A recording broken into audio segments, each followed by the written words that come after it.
안정환 창업 컨설턴트와 함께하겠습니다. 어서 오세요. 네, 안녕하십니까? 안녕하세요. 네. 자, 오늘 또 소개해 주실 내용은 어떤 소식입니까? 자, 이번엔 창업 지원 프로그램 활용법에 대해서 소개를 해드릴까 합니다. 네, 창업 지원 프로그램 활용법이라고요? 기존에 알려주신 각종 프로그램에 대한 활용 방법 따로 뭐 소개해 주신다는 건가요? 네, 그렇습니다. 제가 올해 2021년 창업 지원 프로그램을 3월에서 5월에 걸쳐 소개해 드렸잖아요. 네. 소개를 해드리다 보니 이런 의문이 들더군요. 이렇게 소개를 해줘도 이걸 활용할 줄 모르면 창업하는 분들에게 아무 소용이 없는 것이 아닌가 하는 생각이 들어 준비를 했습니다. 또한 이렇게 창업 지원 프로그램을 활용하면 일반적인 창업보다 훨씬 더 혜택이 크기 때문에 좋습니다. 그러니까 우물만 찾아주는 것이 아니라 우물을 떡먹여 주겠다. 예. 말씀이신 것 같은데. 자, 그럼 일반적으로 하는 창업에 비해서 창업 지원 프로그램을 활용하면 어떤 면에서 좀 유리하다고 볼 수 있을까요? 자, 우선 일반적으로 하는 창업은 크게 두 가지로 나누어집니다. 일단 자신이 알아봐서 하는 독립 창업과 프랜차이즈를 선정해서 하는 창업으로 나누어지게 되죠. 첫 번째로 완전 독립 창업의 경우 아무것도 모르고 도와주는 사람도 없이 완전히 혼자서 하다 보니 막상 창업하기도 힘들고 한다고 하더라도 어떻게 손님을 접대하고 다음에 무슨 일을 해야 하는지 전혀 모르기 때문에 힘이 들지요. 두 번째, 프랜차이즈 창업의 경우 많은 부분을 도와주긴 하지만 공짜가 아닙니다. 수수료를 내거나 계약에 묶여서 나중에 독립하기도 힘들죠. 그런 반면에 창업 프로그램을 활용하게 되면 안전한 기관에서 교육을 받고 창업 지원 컨설팅도 받고 지원금도 받으면서 하실 수 있기 때문에 모든 면에서 더 좋습니다. 그럼 어떤 지원을 받고 또 지원금은 얼마나 받을 수 있는지 구체적으로 사례를 들어서 설명을 좀 해주실까요? 자, 우선 창업 전문 교육기관에서 3개월 정도의 기초 창업 교육을 받습니다. 교육의 내용은 창업과 경영에 대한 기초를 교육을 받죠. 시장과 비교 우유 등 기초적 경제 상식에 대해서 받습니다. 그 외에도 사업계획서 작성법과 같은 것을 알려주죠. 두 번째로는 창업 지원금인데 농식품 창업의 경우 최저 300만 원 정도에 시작해서 에코 창업 지원의 경우 최대 5천만 원까지 지원을 받을 수 있는 기회가 주어집니다. 세 번째는 창업 컨설팅인데 실제로 창업을 한 뒤에 많은 도움이 필요합니다. 3개월간 최저 16시간에서 최대 30시간까지 나누어서 창업 컨설팅을 받게 되는데 제가 투입되는 곳이 바로 이 창업 컨설팅 분야입니다. 대부분의 교육과 컨설팅은 무료로 진행이 되고 인건비는 창업 지원 프로그램에서 지원이 됩니다. 그럼 이 창업 지원 프로그램을 활용하는 방안에 대해서도 좀 소개해 주실까요?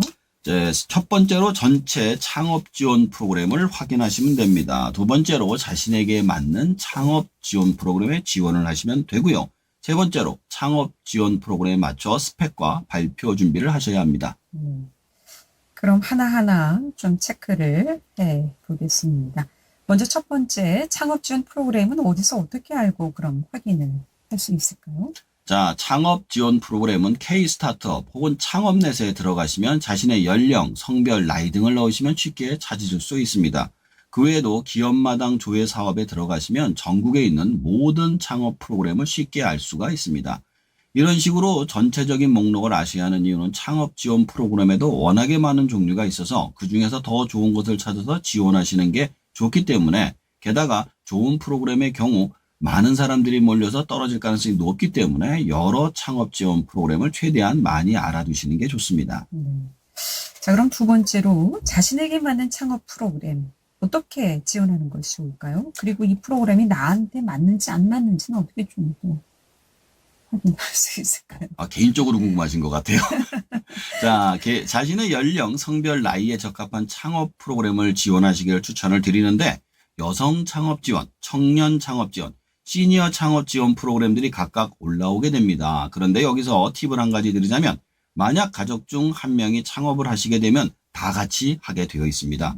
그래서 가족 중에 누군가 창업 지원을 받게 된다면 다 지원을 하고 그 중에서 가장 좋은 프로그램으로 가서 그 사람을 대표로 창업하는 방식이 있습니다. 그렇다면 좀 예를 들어 설명을 해주시면 이해가 좀 더 빠를 것 같습니다. 예, 제가 실제로 했었던 건데요. 네, 만약에 집안의 가정이 60이 넘어서 은퇴를 하게 되면서 퇴직금으로 창업을 한다고 예를 들어 보죠. 그럼 보통은 자신이 창업을 알아보거나 프랜차이즈를 알아보고 나서 온 가족이 매달려서 창업을 합니다. 그런데 창업 프로그램은 지원 범위가 굉장히 넓습니다. 일단 60이 넘어서 창업을 하시는 본인은 시니어 창업 지원 대상이 됩니다. 만약 30살짜리 아들이나 딸이 있다면 만 39세 미만이므로 청년 창업 지원 대상이 되죠. 그리고 아내분의 경우에도 전에 직장을 다니셨다가 집안일만 하셨다면 경력 단절 여성 지원 대상이 되고, 그 외에 따님이나 아내분의 경우에는 여성 창업 지원 대상이 됩니다. 이런 식으로 모든 집안의 일원들이 대상이 되기 때문에 그중에서 가장 지원금도 많고 지원 컨설팅이 많은 쪽으로 지원을 하시면 좋습니다. 자, 그럼 세 번째, 창업 프로그램에 맞춰서 준비해야 할 요건인데, 소위 스펙이라고 부르는 요소죠. 여기에 대한 준비는 어떻게 하는 것이 좋겠습니까? 자, 요즘 창업 프로그램이 경쟁률이 3대1 이상인 경우가 많습니다. 그러나 실패할 확률이 높아서 완전히 초짜에게는 기회가 주어지지 않죠. 최소한 관련 분야에 대해서 일을 해보거나 사업기획서를 잘 준비한 사람들에게 기회가 주어지게 되어 있습니다. 따라서 관련 분야에서 아르바이트라도 해보거나 일을 했던 분야에 관련된 사업계획서를 만들어 시도를 하시는 게 좋습니다. 직접 예를 좀 들어주실까요? 예. 제가 한번 봤던 사례를 말씀을 드리겠습니다. 차량에 개인적인 도색을 해주는 서비스가 있었습니다. 근데 단순하게 개인에게 도색을 해주는 서비스를 넘어서 본인이 직접 쉽게 원하는 문양이나 색깔을 칠하는 공방을 운영하는 서비스로 확장하는 사례가 있었습니다. 이걸 창업으로 만든 거예요. 마치 개인 세차장 같은 공간에서 개인이 컴퓨터로 문양을 작업을 해서 자신의 차에 새기는 작업을 도와주는 서비스가 좋은 점수를 받았습니다. 이분들은 원래 이것을 취미로 시작을 했다가 사업으로 확장된 케이스인데, 이처럼 자신이 잘하는 분야를 잘 접목해서 사업계획서를 작성한다면 쉽게 창업 지원을 받을 수 있게 됩니다. 사실 사업계획서 제출만으로도 많이 좀 어려워하지 않습니까? 그렇습니다. 그런데 이 계획서를 또 발표도 해야 한다고 하는데, 그렇죠. 이 부분에서도 걱정이 되는 분들이 많으실 것 같은데, 어떻게 준비를 해야 하고 어떤 부분에 중점을 둬야 하는지 조언을 좀 해주시죠. 자, 우선 사업계획서를 잘 작성을 하시고 그 사업계획서를 대표가 반드시 발표를 해야만 합니다. 그리고 발표 후에 심사위원들의 질문을 받아서 잘 대답을 해야만 해요. 발표 전수가 거의 과반 이상인 경우가 많기 때문인데요. 대부분의 창업 프로그램들이 이런 식으로 진행되기 때문에 앞에서 말씀드렸던 것처럼 가족들의 경우라면 누구라도 대표로 내보내로 가장 잘할 수 있는 분을 내세우거나 잘할 수 있도록 훈련을 시켜야만 합니다. 다른 건 대신해 줄 수 있지만 이 분야만큼은 누군가가 대신해 줄 수 없기 때문에 굉장히 중요합니다. 아무리 사업계획서가 좋아도 발표를 못하면 떨어지는 경우가 많아서 제가 한 사례를 들어드리면 앞에 5분을 통째로 외워갖게 시켜요. 왜냐하면 떨거든요. 근데 한 5분 정도 이렇게 얘기를 하고 나면 좀 여유가 생겨요. 자, 앞부분을 거의 암기하다시피 이렇게 쭉 해가지고 나가도록 이렇게 해드립니다. 근데 너무 떨어서 그 암기하는 내용조차도 기억이 안 날 수도 있지 않겠습니까? 그러니까 아무 생각 없이 말이 나오도록 만들어야 되는 거예요. 달달달달 그러니까 그렇죠. 외워야 된다는 말씀이시죠. 그렇죠. 예. 자, 뭐든지 후락후락 가지 않겠죠. 이렇게 그렇죠. 창업 지원금까지 지원을 해주는 마당에 창업 지원 프로그램이 연말쯤에 또 발표된다고 들었는데, 예. 벌써 이제 하반기가 시작될 시점인데 지금 준비하는 건 너무 늦지 않을까요? 자, 맞습니다. 일단 창업 지원 프로그램이 연초에 몰려있기 때문에 만약 내가 받고 싶다면 내년을 기약하면서 내년 프로그램을 노리는 게 좋습니다. 팁을 드리자면 올해와 비슷한 프로그램이 내년에도 비슷한 시기에 존재하기 때문에 미리 보고 준비해 두시면 좋습니다. 창업 프로그램이 매년 늘어가는 반면 줄어드는 건 별로 없기 때문에 이런 식으로 준비하시면 좋습니다. 네. 자, 오늘 여러 가지 말씀 들었는데 오늘 해주신 내용 다시 한번 정리해 보겠습니다.